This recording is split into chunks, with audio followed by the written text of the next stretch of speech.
Bonjour à toutes et à tous, il est 16h30 sur France Info.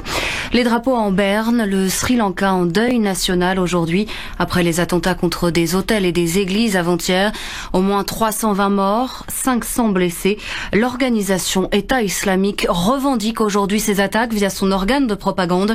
Le gouvernement sri-lankais accuse pour sa part un groupe islamiste local qui aurait agi en représailles des attentats contre des mosquées à Christchurch en Nouvelle-Zélande. Hier, les autorités sri-lankaises annonçaient la mort d'un Français parmi les victimes. C'est une erreur, affirme-t-elle aujourd'hui. Le Conseil d'État s'estime incompétent aujourd'hui pour trancher sur le rapatriement ou non des femmes et enfants retenus en Syrie par les Kurdes. La haute juridiction rejette les requêtes de 3 Françaises liées au groupe État islamique et celle de l'oncle de 2 enfants. Cette décision relève de la diplomatie française, tranche le juge des référés. Les policiers d'élite du RAID déployés en ce moment à Lourdes, un ancien militaire retranché chez lui. Il retient 2 ou 3 personnes en otage, des coups de feu tirés d'après nos informations France Info.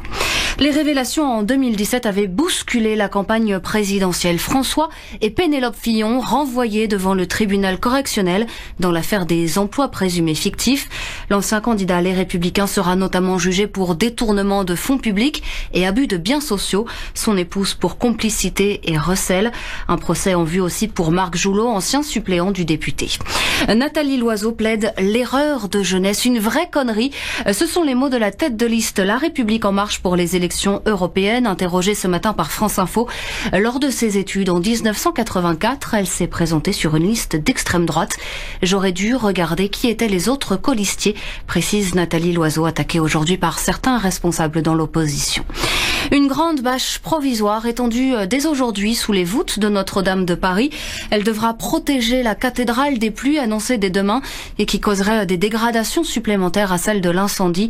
Des capteurs posés également, ils sonneront au moindre mouvement détecté. On respire mieux en cette fin d'après-midi dans le Nord et le Pas-de-Calais, la fin de l'épisode de pollution aux particules fines. Les mesures spécifiques comme l'abaissement de la limitation de vitesse levées dès ce soir minuit.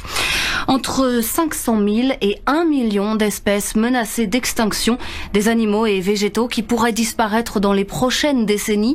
C'est ce que révèle un projet de rapport de l'ONU sur la biodiversité.